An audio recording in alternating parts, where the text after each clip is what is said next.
What is up, everybody, and welcome back to a Work in Progress podcast, or as I like to call it, Awip. I am your host, Eli. I'm Louie. And welcome back to episode dose of the Spooktober series podcast, where every couple of days me and Louie take the time to watch a horror movie in October and then discuss it and say what we think about it. And today's film was Creep, directed by Patrick Bryce, starring Mark Duplass and Patrick Bryce. So let me start off by saying I had heard a lot of recommendations for this movie. A lot of people saying it was really good. I don't know how I felt about it, if I'm being honest. I think it was like a dark comedy at times. I laughed a lot.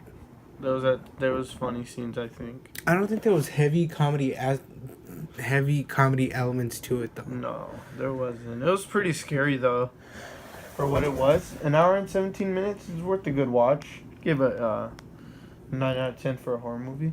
A 9 out of 10? Yeah. Or an 8. My only gripe with it is that I really hate when a horror movie tends to rely a lot on jump scares. And I felt like this was doing it a lot.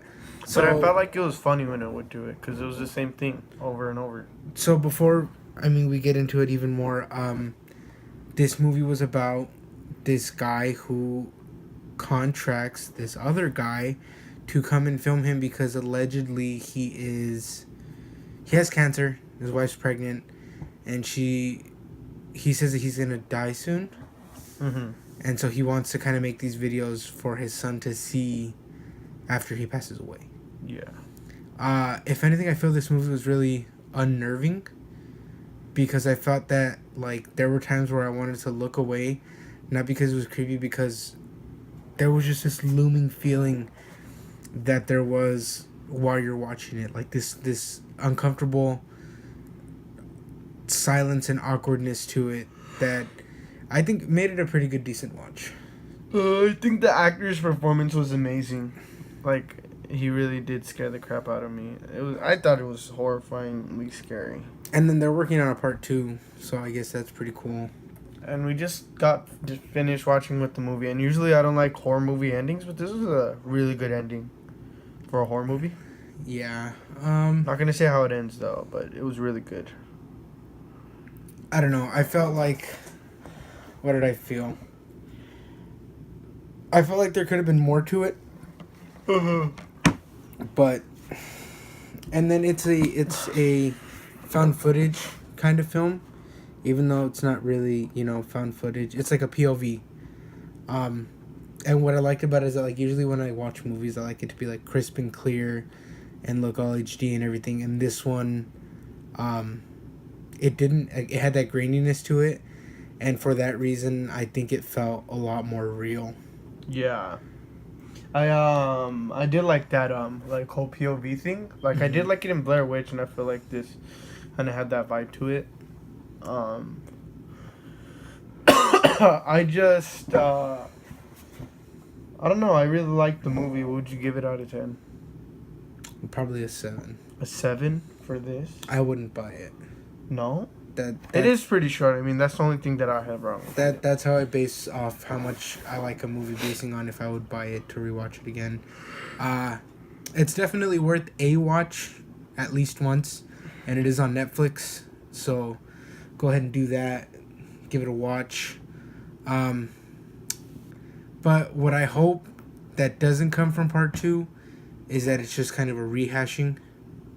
I haven't seen the trailer, so right after this, we'll watch the trailer and see how it is.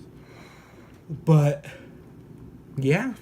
I give it a 7 out of 10. I would not buy it. I give it a 9 still. A 9? Yeah. The only thing I had wrong with it, well, maybe an 8.5 because it was pretty short, an hour and 17 minutes. But I did like the acting, the way it was directed. Everything overall, how it was written. So yeah, I give it an 8.5. Yeah, I tell you, just the jump scares are what bother me, and I hate that in a lot of recent horror movies. You could tell because the movie will be completely silent, and then there'll be nothing going on, and then boom, and that to me is I personally think it's annoying. But for our next movie, I don't think we really have it planned yet, because I know tomorrow night we are going to watch Blade Runner in 35 millimeters, and then immediately after following, we will be watching Blade Runner 2049. So we're pretty excited for that. Again, I haven't seen any really recommendations in the comment section, so drop some in there for us, and we'll see what we can do. We'd really appreciate the feedback. So I think this is where we're gonna end it, probably, because that's all we got to say about the movie.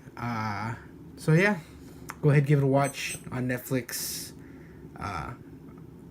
That's all I got to say. You, anything else you want to add? Yeah, you should definitely watch it if you have the time. It's really short. I mean, there's no reason you wouldn't have the time to watch it. It'll scare you. It's pretty scary. Boof a bath. A scoof a scaff. A spook. We just came up with something. Okay, anyway. Yeah, watch it if you have the time. It's a pretty good movie. I liked it. Alrighty, and if that's where we're going to end it, if you like what you heard, like this video, want to hear more, subscribe. Don't forget to leave some feedback for us. Drop a like. And I guess that's it. I'm Eli. I'm Louie. And this has been the Spooktober watch pod. It's a terrible name. I need to come up with something better. But yes, thank you for listening. The Spook Podcast. And we are out skis. Out, bye.